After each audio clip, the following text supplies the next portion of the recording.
lives in Sierra Vista, but he took me up to Tombstone. Yeah. And we've been there, but we've never, Right. really the tourist ones got going to the courthouse. Yeah, that's really close to Do you know Heather. that the McDonald's there in Sierra Vista was the first drive-through ever? They did it so that the military could come there and have food because they couldn't get out of their vehicles when they were doing maneuvers. I didn't know that. I did not know that, How interesting. but I didn't see McDonald's either. I just went to Ken's house. You went there and you didn't see a McDonald's? No. What are you going to like Tombstone and stuff? He's out in the country a little bit, They had goats and chickens. Nice.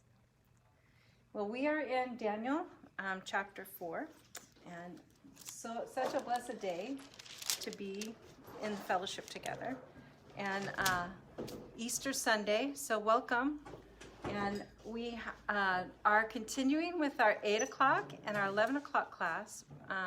But if at any time we want to switch to having just one or the other, I'm good with that. But I'm just going to kind of wait and see how things float.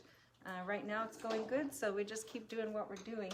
But 11 o'clock will be in here today because Robert's group is smaller again, and they're going to go back over to the other room. So we'll be here at 11. So anyway, and you keep a track of me, Claudia, because you make sure that you come to both. You can say, wait a minute, you didn't say that at 8 o'clock. Apparently I teach 2 different lessons, but I didn't realize it. I'm using the same notes. Anyway. A little extra. Is it? Well, you never know. So Complex in there, isn't it? yeah. I know. So we are in Daniel, and we are beginning the 4th chapter of Daniel. And I want to make a point about time, because the areas that we're going through right now, these first chapters, they are sequential in time, chronologically. But we're going to come towards the end of Daniel, things are going to get kind of mishmashed, where it becomes almost kind of like a list of visions. And so at this time, though, we're still kind of moving chronologically through time. If you remember, in 605 BC, there was the first attack on Jerusalem by Babylon. And remember when that happened, there was part of the royal family was taken, and they were taken to ensure tribute so that they could make sure and get tribute from them. So if we've got your son, then you're going to keep sending us the money that you owe us, or else we'll just get rid of your son. So Daniel plus 3 were part of that group. And after 3 years, they would come into service under the king, King Nebuchadnezzar. That's what we learned in the first few chapters. In chapter 2, Nebuchadnezzar has a strange dream. And Daniel, who very much like Joseph, had been taken captive, was able to interpret dreams for the king, and rose to a level of influence. And we made that parallel, how it was interesting, how it was similar to Joseph. Nebuchadnezzar's dream had that chart. So if you have that chart from last time, you're going to want it this time. I have another one. Did anyone not get a chart last time? If you have that chart, you're going to want to be able to see that, because there's going to be more about that as we go forward. So Nebuchadnezzar is dazzled by Daniel's ability to interpret the dream. Not only did he interpret the dream, but he told him what the dream was, which that was the criteria. He said, I'll know you're real if you can even tell me what the dream is. I'm not even going to tell you the dream. So he told him the dream and told him the interpretation. And so now in chapter 3, if you look at chapter 3, the Jews, Nebuchadnezzar loved Daniel's interpretation of the dream, all that, but he decided he was going to make that dream turn out different. So he built the statue of his dreams, and he made it all gold. Because you can see there, it shows that only the head is gold, and then these other kingdoms come. So when Nebuchadnezzar built his statue in chapter 3, he made it all gold. So he's like, I'm going to fix this.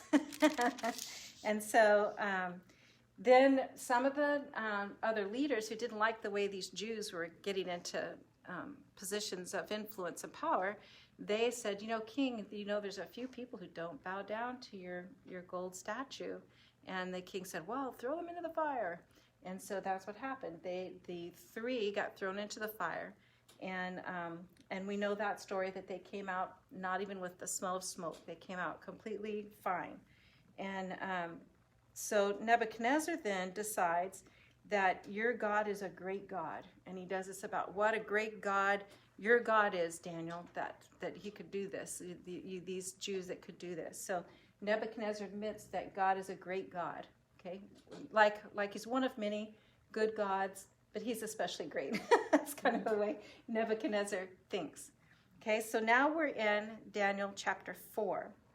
And it appears that we're going to have another dream. So let's take a look at the dream here, or what happens here. King Nebuchadnezzar, to the people, nations of men, and every language who live in all the world, may you prosper greatly.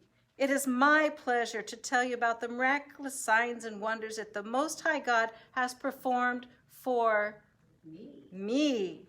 How great are his signs, how mighty his wonders. His kingdom is an eternal kingdom. His dominion endures from generation to generation. Oh, he's turning into a regular believer, right?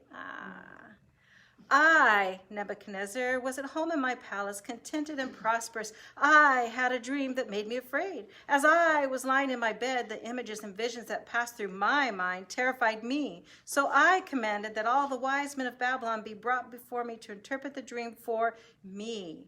When the magicians, enchanters, astrologers, and diviners came, I told them the dream, but they could not interpret it for me.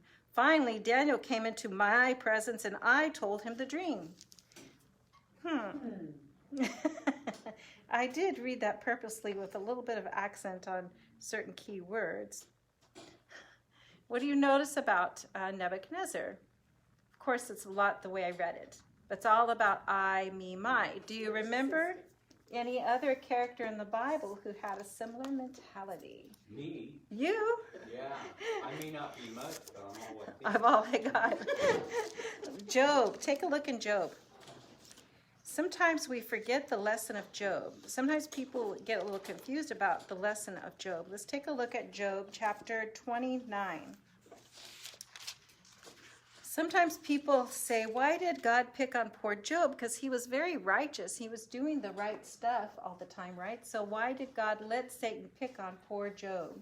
Well, chapters 29 to 31, we have, notice 29 to 31. So that's 29, 30, 31. That's 3 chapters. And we're just going to take a little excerpt so that you can get a feel for Job's mindset and see if you see similarities between Nebuchadnezzar and Job's mindset. So Job 29. Job continued his discourse. How I longed for the months gone by, for the days when God watched over me, when his lamp shone upon my head, and by his light I walked through darkness. Oh, for the days when I was in my prime, when God's intimate friendship blessed my house, when the Almighty was still with me and my children were around me. Do you get the feel? It goes on for 3 chapters like that. Why did God allow the things that happened in Job's life? Because Job was being good because of like a transaction, not relationship. It was like all about him and what the good things he was doing and how God owed it to him. He did everything right, so God owes him. Is that what God wants with us? Yeah, that verse 14, I put on righteousness and it clothed me. It goes on and on, crazy. Well, that's not crazy. It's exactly the way we think. Well, maybe that is crazy. We do think that way too, right? It all becomes about me. What's happening to me? What is it supposed to be about? What about God? He does interact with us. He does work through us, right? So how is it that, how do we get caught up in this, or where is this change in what we should be thinking? What did God say to Job in response? It's chapters long. He says, where were you when I, the God, created everything? And where were you when the serpent was swimming through he goes through all his creation and all that he's done. So when we get focused on ourselves and how everything relates to us, we're no longer understanding who God is, that he is the creator and the one that's put everything into place. We're going to see more about the impact of that here in chapter 4. Does Job love God for who he is or for what he does for him? Does Nebuchadnezzar love God or admire God? I don't know if you can even say love with Nebuchadnezzar, but his whole thing is what God has done for him.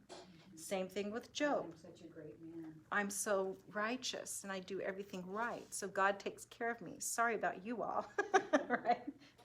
That kind of sense. So back to Daniel chapter 4, starting at verse 9. I'm going to quit emphasizing the eyes and the minds, but you're going to see them all throughout, okay? I said, Belteshazzar, chief of the magicians, I know that the spirit of the holy gods is in you, and no mystery is too difficult for you. Here is my dream. Interpret it for me. These are the visions I saw while lying in my bed. I looked, and there before me stood a tree in the middle of the land. Its height was enormous. The tree grew large and strong, and its top touched the sky. It was visible to the ends of the earth. Its leaves were beautiful, its fruit abundant, and on it was food for all. Under it the beasts of the field found shelter, and the birds of the air lived in its branches. From it every creature was fed. In the visions I saw while lying in my bed, I looked, and there before me was a messenger, a holy one, coming down from heaven. He called in a loud voice, "Cut down the tree and trim off its branches, strip off its leaves and scatter its fruit. Let the animals flee from under it and the birds from its branches, but let the stump and its roots, bound with iron and bronze, remain in the ground and in the grass of the field." Let him be drenched with the dew of heaven, and let him live with the animals among the plants of the earth. Let his mind be changed from that of a man, and let him be given the mind of an animal, till 7 times pass by for him. The decision is announced by messengers. The holy ones declare the verdict, so that the living may know that the Most High is sovereign over the kingdoms of men and gives them to anyone he wishes, and sets over them the lowliest of men. Why is this happening? It gives us the why right there. Look at the why. The holy ones declared for us so that the living may know that Nebuchadnezzar, the great king, Job, the righteous man of God, Laura, the one who does everything just right, right? Is it because of us? Is it because of anything we do? And that's the key. He is sovereign over the kingdom of men and gives them to anyone he wishes. So he gave his people to the king of Babylon, which was a wicked guy. And God says, no, he didn't capture you. I gave him to you. So do we have a problem with that today?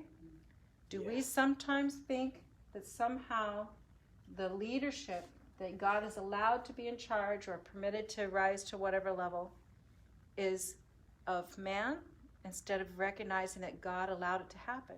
Nebuchadnezzar was not a good guy. Sennacherib was not a good guy. So does God love Trump or does God love Biden?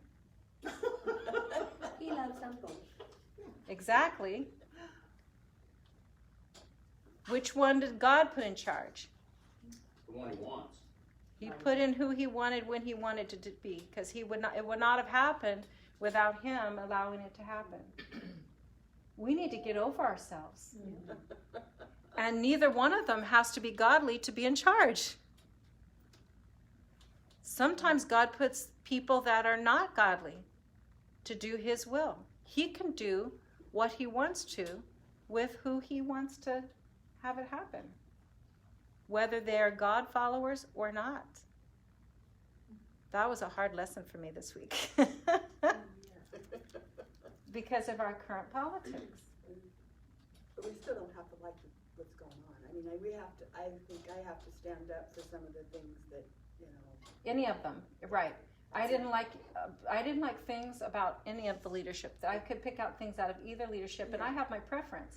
But the point is that when they're in power, they're only there because God allowed them to be there. If God did not want them there for his purposes, and we don't know all of God's purposes. We have some hints. We read Revelation. We know the world's going to get bad. So, we know the pieces that we know. We don't know how God gets it there. So these different sovereignties that God allows to be in charge have to do with God's will and what he wants to see happen. And it may look terrible to us, much like it looked to the Jews. What? We're supposed to go into captivity? 3 times they came and attacked Jerusalem and took people out for tribute. Our nation is falling apart. We won't have a land. We won't have a country. We won't have a name. And that was exactly what happened. They did not. They lost all of that. Go I ahead. was gonna say, it almost looks like 2 wings of the same bird flying here. They're just whapping us around. Right. And it can feel like, what's going on here? Why is this so out of control? We need to do something about this. Well, we do need to be active and participate, but we need to recognize that God is sovereign. He decides who's going to be where they are. And if they're there because God allowed them to be there. So our part, what's our part then? Do we have to agree? Hey, good morning. Good to see you this morning. Do we have to agree with them? No, we may not agree. We may not feel like that's the best thing. But if God's put them there, and if they're there, then God's allowed them to be there. They may not be followers of God. So, We just need to pray for them. and quit focusing on me. Pray for them. I was so good. You're Dan- taking away my one. I just got some. And Daniel and his Daniel and his friends, his companions. They are. They are. Daniel and his friends, when they were taken into captivity, they were very young, probably 10 years old. They were just young boys.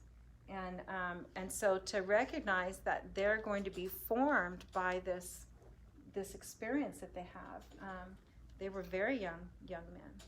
So anyway, make sure I got my notes here. Okay, so let's go on here. In that verse, that second half of verse 17, we're in Daniel chapter 4 in verse 17.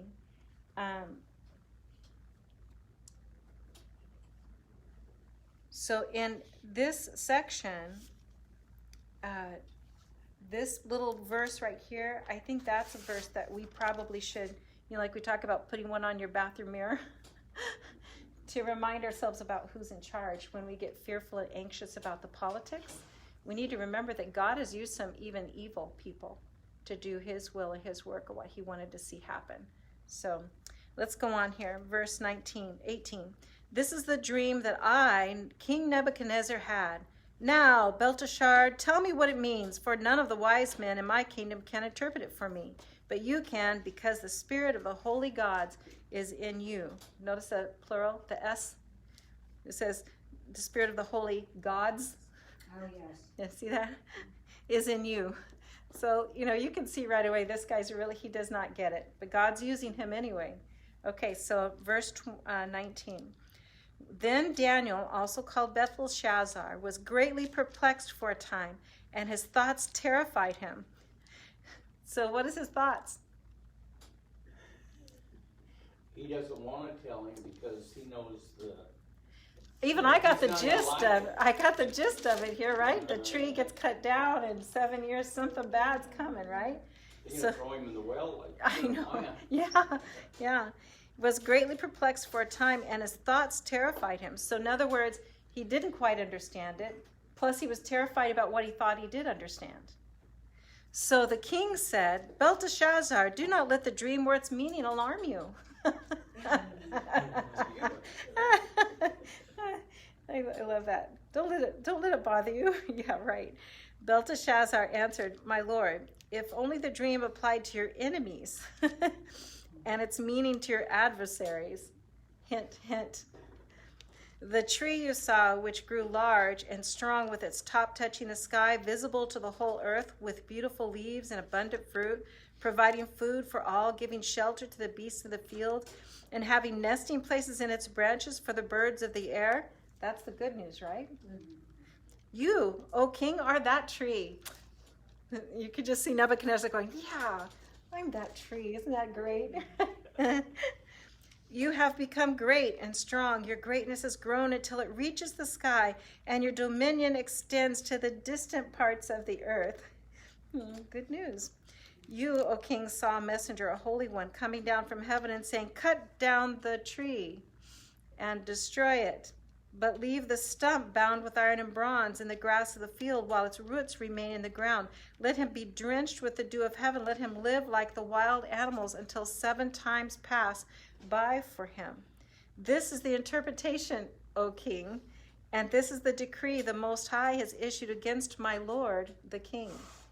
You will be driven away from people and will live with the wild animals, and you will eat grass like cattle and be drenched with the dew of heaven. 7 times will pass by you until you acknowledge that the Most High is sovereign over the kingdoms of men and gives them to anyone he wishes. Didn't we just see that? That's a key verse. I think that's really an important verse. God is in charge. Verse 26, the command to leave the stump of the tree with its roots means that your kingdom will be restored to you when you acknowledge that heaven rules. Therefore, O king, be pleased to accept my advice, renounce your sins by doing what is right, and your wickedness by being kind to the oppressed. It may be that then your prosperity will continue. So even Daniel feels like there's a chance if you humble yourself. What do you think we're going to see some humbling go on? Not yet.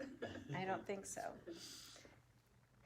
So I'd like to take a look at something historically. If you look at 2 Kings chapter 19, remember in Kings was kind of like a historic, these are the books of history.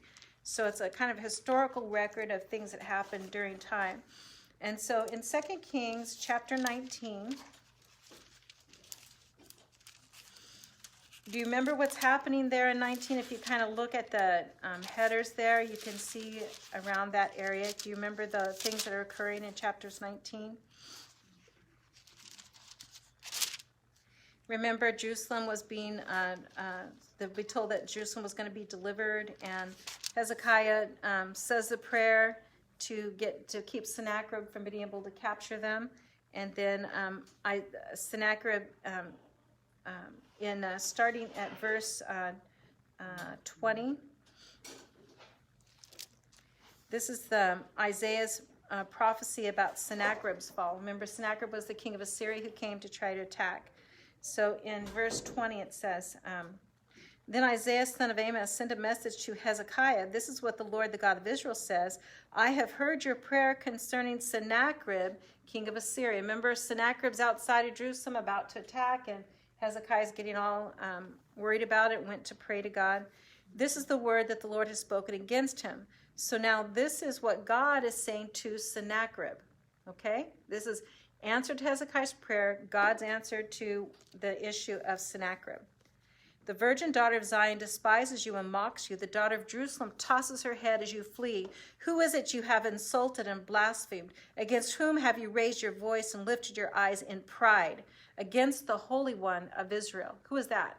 His people? It's saying, if you act this way to my people, you are acting this way to me, God. He's talking about himself, Jehovah. By your messengers you have heaped insults on the Lord, and you have said, with my many chariots I have ascended the heights of the mountains, the utmost heights of Lebanon. I have cut down its tallest cedars, the choicest of its pines. I have reached its remotest parts, the finest of its forests. I have dug wells in the foreign lands and drunk the water there. With the soles of my feet I have dried up all the streams of Egypt. Have you not heard? Long ago, I ordained it. In the days of old, I planned it. Now I have brought it to pass that you have turned fortified cities into piles of stone. And he goes on and talks about all that God has done. In verse 28, I will put my book in your nose, my hook in your nose, and my bit in your mouth, and I will make you return by the way you came. So God sees this insolence and this pride, and even though Sennacherib was not a godly man, he's saying, I used you did not use me. My people I am giving to you to punish them, to do what needs to happen for them, but it's God the Most High who is making it happen.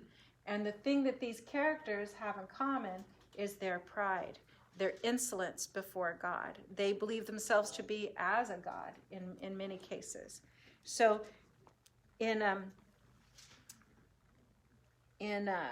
I want to look in Habakkuk 1:1. Habakkuk is considered a minor prophet because he has a shorter book. But Habakkuk spoke at the same time, just before Daniel. We would have, in time, would have been Habakkuk. So let's see if I can find him. I should have marked him. Does somebody have it? Can you read Habakkuk 1:1 for me?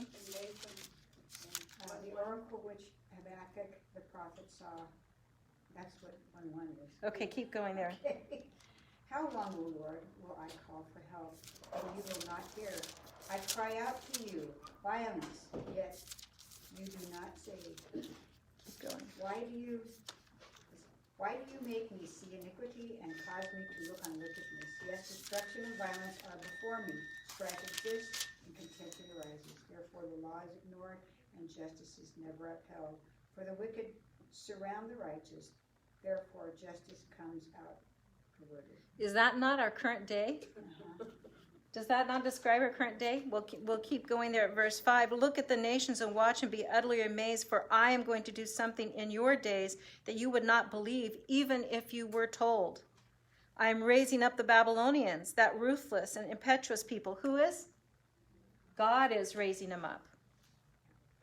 Who sweep across the whole earth to see the dwelling places not their own. They are feared and dreaded people. They are a law to themselves and promote their own honor. Their horses are swifter than leopards, fiercer than wolves. Their cavalry gallops headlong, blah, blah, blah. They're really bad. Go down to verse 11. Then they sweep past like the wind to go on. Guilty men whose own strength is their God. So the reason I wanted to show these different places is to show you that this is a consistent theme. If you think back to scriptures that you've read in the Old Testament, you can hear it again and again. This idea that men come to power thinking that they're doing it of their own accord. And what God is saying is, no. The only reason you came to power is because I let you. And God uses who he will use. He doesn't use just the good guys. Sometimes he uses the bad guys to do his will. And that's his will. He's God. That's the way he does things. So he can do what he wants to do. Does God do other things in unusual ways? Did Jesus do some unusual things? Think of the apostles that he gathered around him. They were kind of an unusual lot to be called to do what they did. If you were going to heal a blind guy, would you take dirt, spit on it to make mud and put it on his eyes? Would that be your first go? Would that be the thing you would go for to do? No. I give him some eye drops. Eye drops, some medicine, some oils or something, right? I don't know. Or maybe make a big fireball come down, at least make it look dramatic, right? Instead of like, oh yeah. There are so many things that we saw that Christ did that was not the same every time and really unusual for the day and for us. Why? Why did God not heal people? Why did Jesus not heal people the exact same way every time? Have you thought about that? If every time Jesus healed a blind guy, he used mud with spit, what would we be doing today? Because we think the power was in the mud and the spit. Yeah. And so Jesus was very careful to not be using the same signs and wonders, to do different things, so that we would know the power was not in the mud and the spit. The power was in the hand of the Son of God. And the power is not in Trump or Biden or any other political leader, even if they are Christian or not. We don't have to perceive whether the leader that we are in service under, that person is a Christian or not. We do when we vote, we try to make a good decision, right? And we vote properly. But whoever is in power is going to be there because God allowed them to be. If they're there, then God allowed them to be there. And so there's a reason. And God may be using someone who's relatively evil, a negative person. We have to get over this thing that somehow we're in charge. We are not in charge. God is in charge. We do what we know to do, what we think is right. So we vote for or we support those things that are right and good and holy. You know, so someone says, well, I can't support this one because of the abortion issue. Well, then go ahead with that. You don't have to, God isn't saying that you have to like Sennacherib or like Nebuchadnezzar or, you know what I mean? What he's saying is recognize that God allowed him to be in power. Did Daniel buck the system? Did he just go along with everything that he wanted, that Nebuchadnezzar wanted? No, he didn't. We just saw the chapter where the 3 guys got thrown in the fiery furnace. What did they say? They said, well, we can't bow down to the image, but if you need to throw us in the furnace, go Our God ahead. will deliver us, Yeah, or or not. What does that say? That is completely yielded to God. That's not saying, well, you can throw me in, but I'll walk out of there like nothing because my God's going to take care of me. Then we're like Job. Yeah. Then we're falling into that trap of Job, thinking that somehow our good behavior controls God.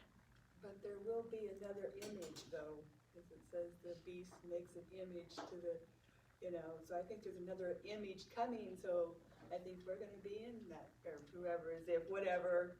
The time is coming in Revelation where we see a similar choice, where you'd have to bow before the beast in order to live, and or take the mark of the beast. So we all know that. We know that in advance that potential is going to happen. And so when the time comes, we're ready for that. And I hope we could be like the 3 young men and say, well, okay, if you think you need to cut my head off, go ahead. One way or another, I still can't bow to. You'll be sorry. Yeah, it's hard to control our attitude and recognize that God is in control of that. So that's what we have to remember. Otherwise, we will fall into the same problems that these other characters did. Take a look back at Daniel chapter 4. Oh, let's let go of my place in stating kings. Let me get back to Daniel. In chapter 4, we're at verse 28. Let's see. Oh, actually, yeah, 28. All this happened to King Nebuchadnezzar, 12 months. Oh, by the way, notice the message of opportunity for repentance. Daniel couldn't help slipping that in, right? Look, maybe if you would humble yourself, and he tried to get him. Verse 28, all this happened to King Nebuchadnezzar. 12 months later, as the king was walking on the roof of the royal palace of Babylon, he said, is not this the great Babylon I have built as the royal residence by my mighty power and for the glory of my majesty? Oh my goodness. And the words were still on his lips when a voice came from heaven. This is what is decreed for you, King Nebuchadnezzar. Your royal authority has been taken from you. You will be driven away from people and will live with the wild animals. You will eat grass like cattle. 7 times will pass by for you until you acknowledge that the Most High is sovereign over the kingdoms of men and gives them to anyone he wishes. How many times have we read that now?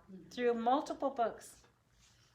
Immediately, what had been said about Nebuchadnezzar was fulfilled. He was driven away from people and ate grass like cattle. His body was drenched with the dew of heaven until his hair grew like the feathers of an eagle and his nails like the claws of a bird. At the end of that time, I, Nebuchadnezzar, raised my eyes toward heaven, and in my sanity was restored. Then I praised the Most High. I honored and glorified him who lives forever. His dominion is an eternal dominion. His kingdom endures from generation to... Who's speaking here? Nebuchadnezzar. I think maybe he has had a revelation. Change your heart. All the peoples of the earth are regarded as nothing. He does as he pleases with the powers of heaven and the peoples of the earth. No one can hold back his hand or say to him, "What have you done?" At the same time that my sanity was restored, my honor and splendor were returned to me for the glory of my kingdom. My advisors and nobles sought me out, and I was restored to my throne and became even greater than before. Now I, Nebuchadnezzar, praise and exalt and glorify the King of heaven, because everything he does is right and all his ways are just, and those who walk in pride he is able to humble. Yes. Indeed. I think he learned something. I think he said, like me. Like me. So these things that happened that we saw in chapter 4 occurred around, that's early on in the time that that Daniel is there, and over the years, these different visions that occurred. In chapter 5, we're already at 539 BC. So 539 BC, it's kind of like a jump ahead. We were at 605, that's when Nebuchadnezzar attacked. 597 and 588 the siege was in 588. The fall was in 586. In chapter 5 it says King Belshazzar. Well, Belshazzar, the king, that would have been like at 539 BC. So at this time now, we skip ahead now, and Daniel's an old man now. Because if you go from 605 to 539, you got 66 years. And Daniel was at least 10, maybe 14, when he was taken captive. So Daniel now, chapter 5, is probably 76, maybe 80 years old. He's an old guy when we start chapter 5. So this section transitions a little bit. Look at verse 1 and 2. King Belshazzar gave a great banquet for 1,000 of his nobles and drank wine with them. While Belshazzar was drinking his wine, he gave orders to bring in the gold and silver goblets that Nebuchadnezzar, his father, had taken from the temple in Jerusalem. Now, it wasn't actually his father. This word that's used for father throughout this chapter means like it was his ancestor. It was a couple generations, but it wasn't directly the father. So this guy, Belshazzar, was not Nebuchadnezzar's son, but he was in the royal line. Mm-hmm. So here, every time it says father, just remember that it's ancestor.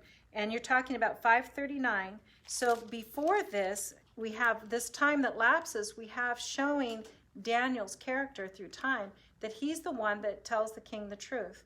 And he's survived every time and come up on top every time that he has done that, telling the king the truth.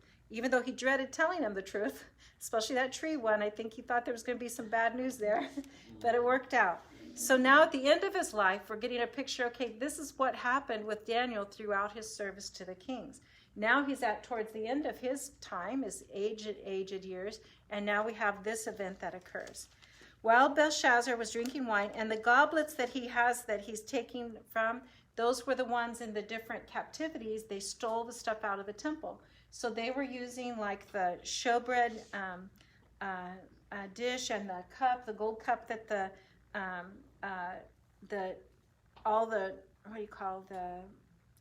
different, I'm trying to say procedures or process, but that's the sacrifices and sacraments. The sacraments where it was considered the most holy goblet and all of that kind of stuff. They are holy. They were set aside for a certain purpose. And it was all gold. This was when the temple was there was gold everywhere. It had been a table of showbread was gold, the cup was gold. The whole thing was Solomon, when he built it, he cut stone, covered it with cedar wood, and overlaid everything with gold. So it was a huge treasure, and everything was really elaborate. And then when they came in, they just tore out all that stuff, just tore it out.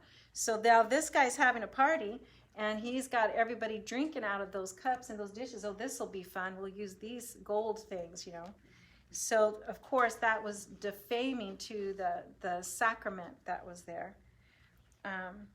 Okay, so with his wives, his concubines might drink from them. So they brought in the gold goblets that had been taken from the temple of God in Jerusalem, and the king and his nobles, his wives, and his concubines drank from them. As they drank the wine, they praised the gods of gold and silver, of bronze, iron, wood, and stone.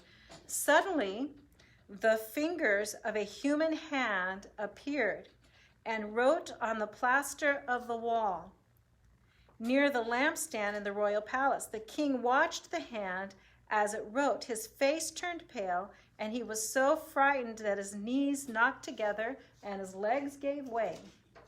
The king called out for the enchanters, astrologers, and diviners to be brought, and said to these wise men of Babylon, "Whoever reads this writing and tells me what it means will be clothed in purple and have a gold chain placed around his neck, and he'll be made the third highest ruler in the kingdom." So can you see it coming? What's coming? Daniel's going to be coming, right? Because he's the one who can do this. Then all the king's wise men came in, but they could not read the writing or tell the king what it meant. So King Belshazzar became even more terrified, and his face grew more pale. His nobles were baffled.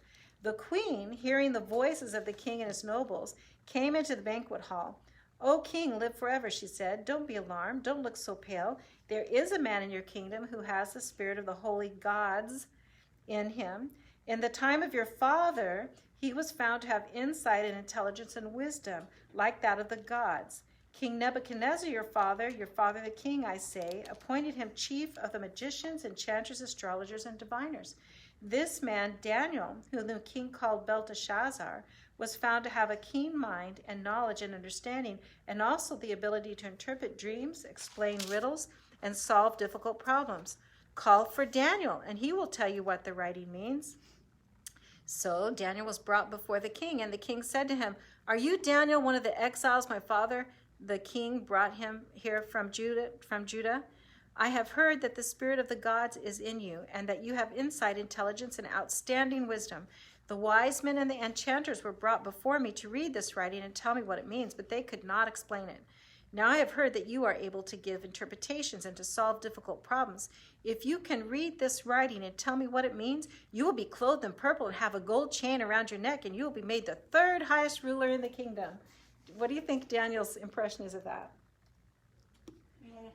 Yeah. Here we go again. Yeah, when he was in Nebuchadnezzar, he was second highest in the kingdom, right? And now this guy's going to offer him third highest to read these. His wife was second Yes. highest. I know. It's pretty interesting.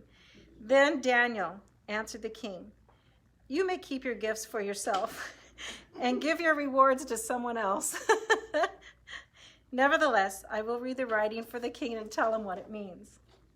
O king, the Most High God gave your father, Nebuchadnezzar, sovereignty and greatness and glory and splendor." Notice Daniel's pointing that out again, that it was from God that he was able to do what Nebuchadnezzar was able to do what he did. Because of the high position he gave him, all the peoples and nations and men of every language dreaded and feared him. Those the king wanted to put to death, he put to death. Those he wanted to spare, he spared. Those he wanted to promise, he promoted. He promoted. And those he wanted to humble, he humbled. But when his heart became arrogant and hardened with pride, he was deposed from his royal throne and stripped of his glory. Why is Daniel reminding this little upstart about this?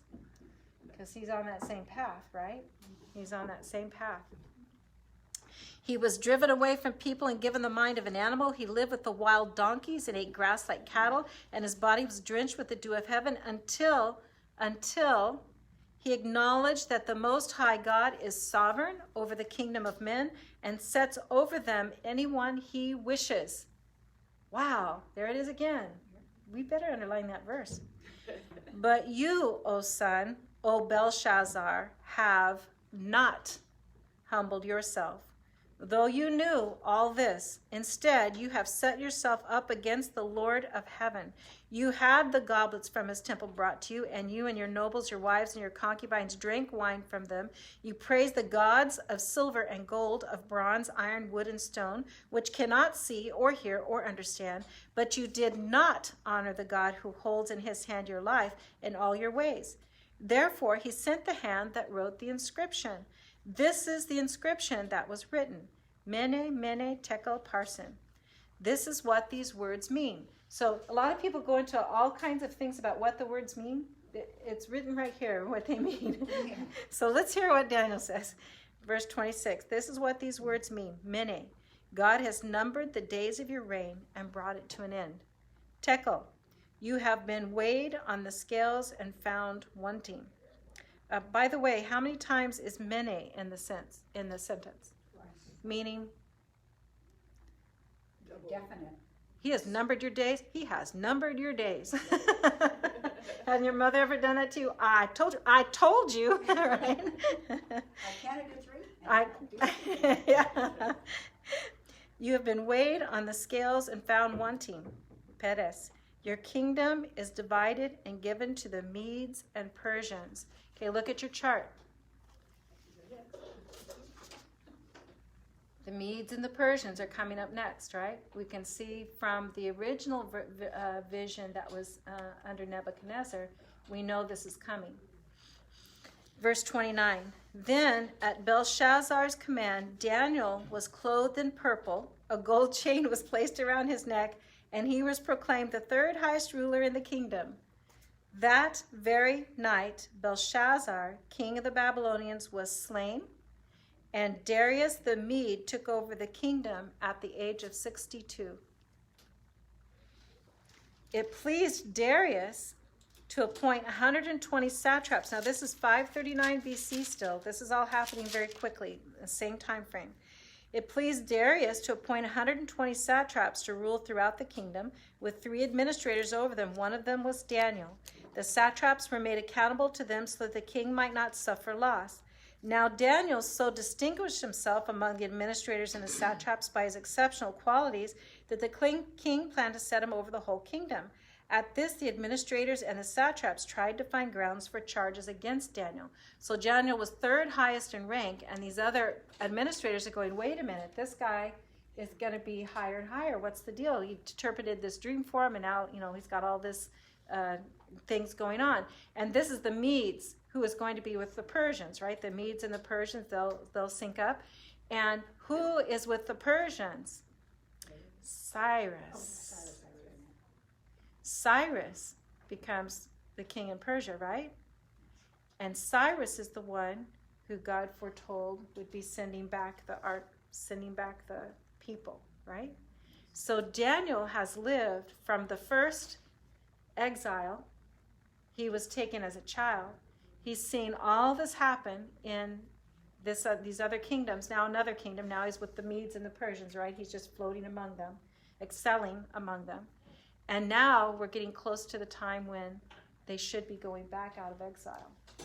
And I think Daniel is the reason Cyrus found his name in the prophecies. That's my opinion.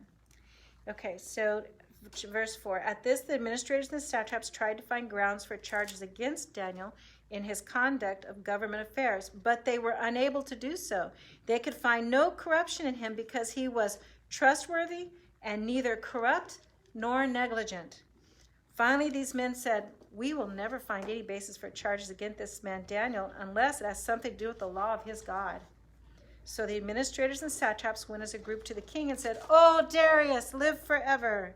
The royal administrators, prefects, satraps, advisors, and governors have all agreed that the king should issue an edict and enforce the decree that anyone who prays to any god of man during the next 30 days, except you, O king, here we go again, shall be thrown into the lion's den. Now, O king, issue the decree and put in writing that it cannot be altered in accordance with the laws of the Medes and Persians, which cannot be repealed. So King Darius put the decree in writing. Now, when Daniel learned that the decree had been published, he went home to his upstairs room where the windows opened toward Jerusalem. 3 times a day he got down on his knees, just as he had done before. Then these men went as a group. In other words, is Daniel purposely defying the king? He knows it's against, but this was this practice that he already had. He wasn't purposely going to try to say, I'm going to show you, king, I'm going to pray to God, even though you said I couldn't. Don't you think that's an important thing? Because Daniel wasn't defiant or rebellious. He was doing a good job where he was and speaking the truth. And he prayed 3 times a day before this edict.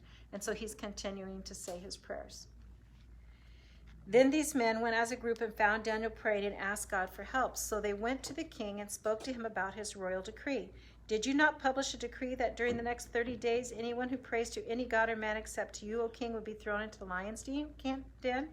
The king answered, the decree stands in accordance with the laws of the Medes and Persians, which cannot be repealed. Then they said to the king, Daniel, who is one of the exiles from Judah, pays no attention to you, O king, or to the decree you put in writing. He still prays 3 times a day. When the king heard this, he was greatly distressed. He was determined to rescue Daniel and made every effort until sundown to save him. Now, isn't that interesting that Daniel has won so much favor with this king of the Medes, Darius? Then the Medes went as a group to the king and said to him, Remember, O king, that according to the law of the Medes and Persians, no decree or edict that the king issues can be changed. So the king gave the order, and they brought Daniel and threw him into the lion's den. The king said to Daniel, May your God, whom you serve continually, rescue you.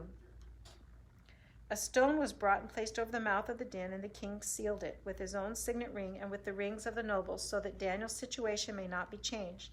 Then the king returned to his palace and spent the night without eating and without any entertainment being brought to him, and he could not sleep. At the first light of dawn, the king got up and hurried to the lion's den.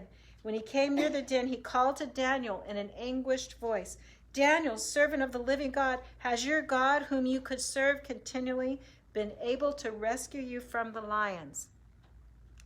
Daniel answered, O king, live forever. My God sent his angel, and he shut the mouths of the lions.